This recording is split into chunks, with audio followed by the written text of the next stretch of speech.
الله وبركاته.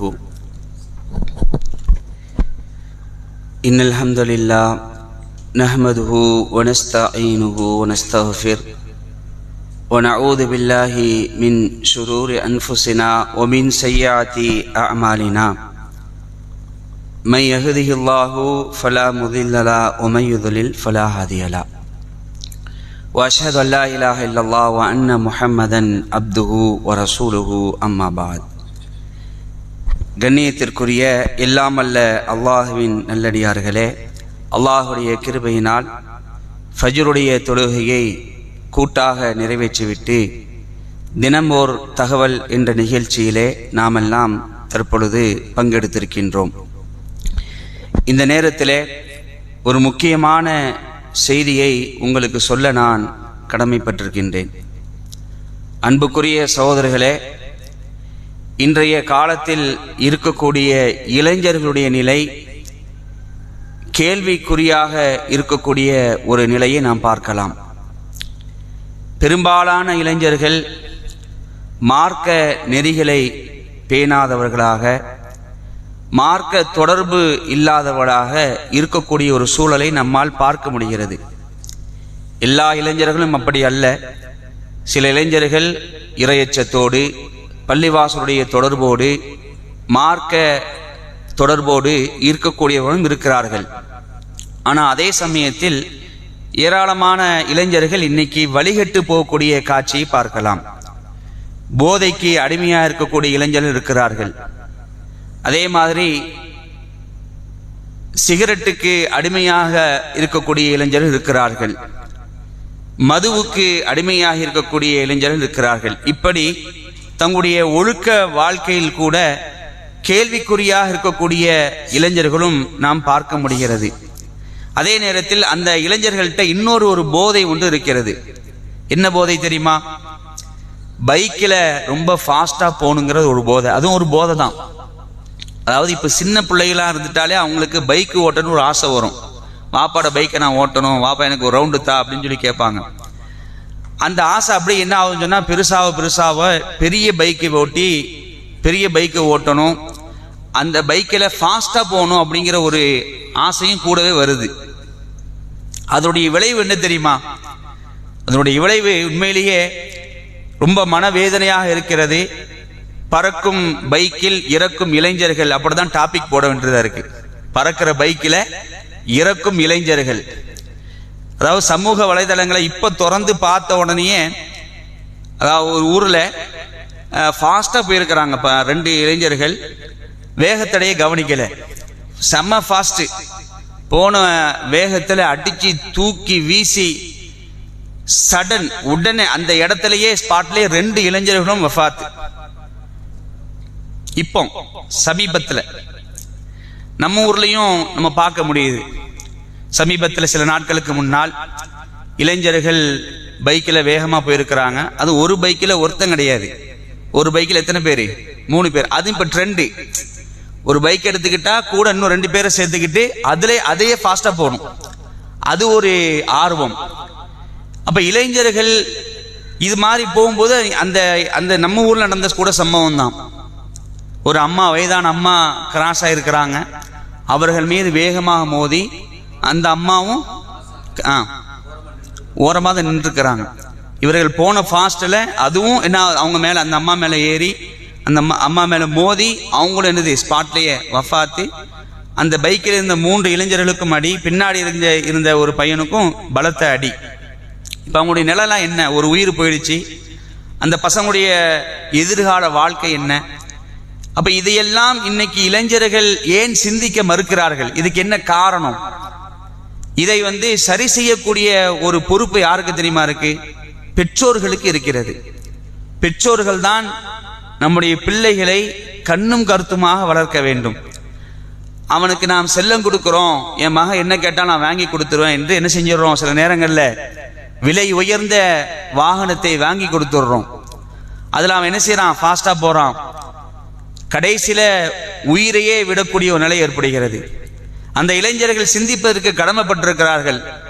உன்னுடைய தாய் தந்தை உன்னை வளர்த்து உன்னை ஆளாக்குவதற்கு எவ்வளவு கஷ்டப்பட்டிருப்பாங்க. உன்னை நம்பிதான் அவங்க இருக்கிறாங்க. முதுமையில நீ தான் அவங்கள வச்சு காப்பாத்துவான்னு ஒரு நம்பிக்கையில அவங்க இருக்கிறாங்க. அந்த நம்பிக்கையெல்லாம் தவிடுபொடி ஆக்கக்கூடிய விதத்துல இன்னைக்கு இளைஞர் என்ன செய்றாங்க, நேரத்தை இந்த பைக்கில் ஃபாஸ்டா ஓட்டி தங்களுடைய உயிரையும் மாய்த்து தங்களுடைய குடும்பத்தையும் நிர்கதியாக விட்டுட்டு போகக்கூடிய ஒரு நிலை இன்னைக்கு ஏற்படுத்துகிறார்கள் சொன்னால், இதில் நாம் ஒவ்வொரு பெற்றோரும் மிகவும் கண்ணும் கருத்துமாக இருப்பதற்கு கடமைப்பட்டிருக்கிறோம்.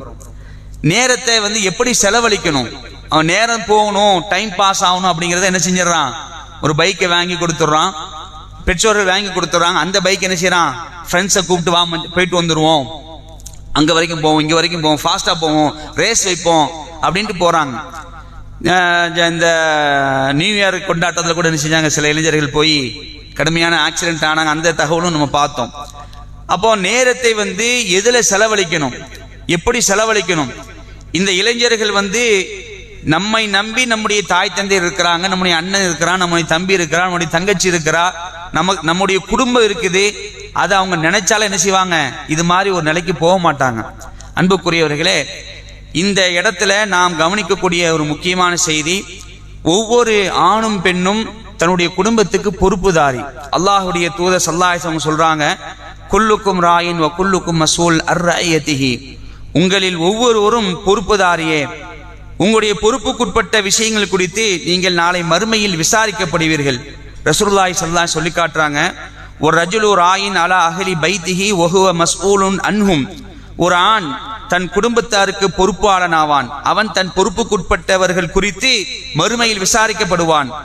ஒல் மரஅத்து ராயியத்து அலா பைத்தி வஅலிஹா வ வலதிஹி வ ஹிய மஸ்ஊலுன் அன்ஹும், ஒரு பெண் தன் கணவனின் இல்லத்துக்கும் அவனுடைய குழந்தைக்கும் பொறுப்பாளி.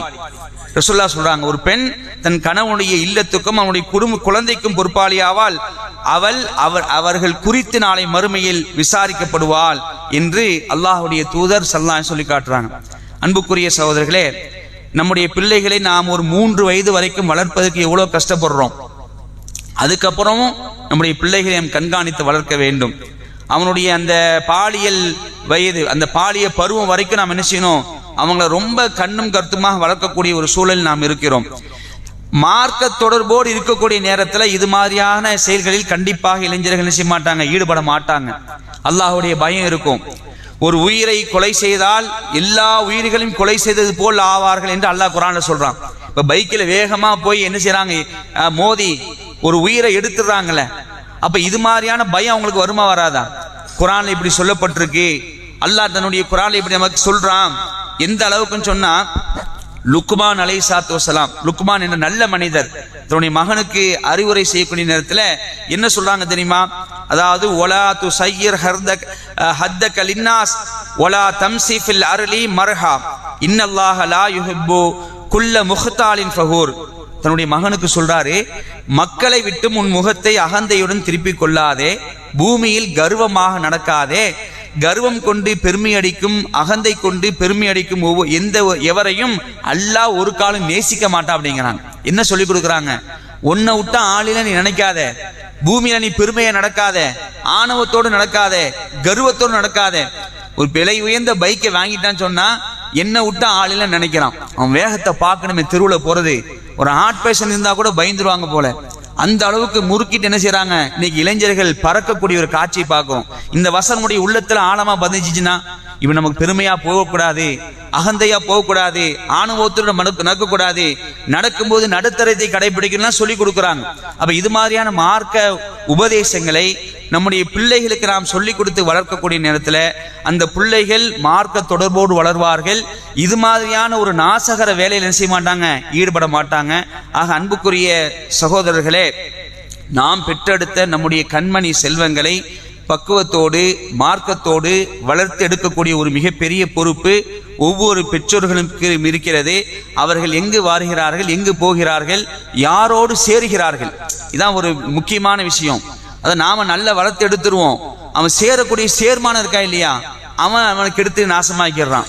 அப்ப யாரோடு பழகிறார்கள், யாரோடு பழக வேண்டும், எப்படிப்பட்ட நண்பனை நீ உன்னுடைய நட்பு வட்டத்தில் வைத்துக் கொள்ள வேண்டும் என்றெல்லாம் என்ன செய்யாம ரொம்ப கண்ணும் கருத்துமாக கவனித்து வளர்த்திருக்கக்கூடிய ஒரு முக்கியமான ஒரு காலகட்டத்தில் இருக்கிறோம். உயிர் போச்சுன்னா முடிஞ்சது, அவ்வளவுதான், உன்னுடைய லைஃபே முடிஞ்சுதுங்க. படிக்க முடியாது, சம்பாதிக்க முடியாது, கை உடையுது, கால் உடையுது, மண்டை கபாலங்கள் உடைந்து வெளியே தள்ளுது. அல்லாஹ் நம்மளை காப்பாற்றணும். இதை உணர்ந்து இளைஞர்கள் செயல்படக்கூடியவர்களாக இருக்க வேண்டும் என்று இளைஞர்களுக்கும் நாம் சொல்லிக் கொள்கிறோம். அவர்களை பெற்றெடுத்த பெற்றோர்களும் நம்முடைய பிள்ளைகளை கண்ணும் கருத்துமாக வளர்த்தெடுக்க வேண்டும். மார்க்க தொடர்போடு, பள்ளிவாசலுடைய தொடர்போடு, அல்லாஹுடைய தூதருடைய தொடர்போடு வளர்த்தெடுக்க வேண்டும் என்ற இந்த நேரத்தில் கேட்டுக்கொண்டு இந்த தகவலை முடித்துக் கொள்கின்றேன். வாஹிர் தாவானா அல்ஹம்துலில்லாஹி ரப்பில் ஆலமீன். அஸ்ஸலாமு அலைக்கும் வரஹ்மத்துல்லாஹி வபரகாத்துஹு.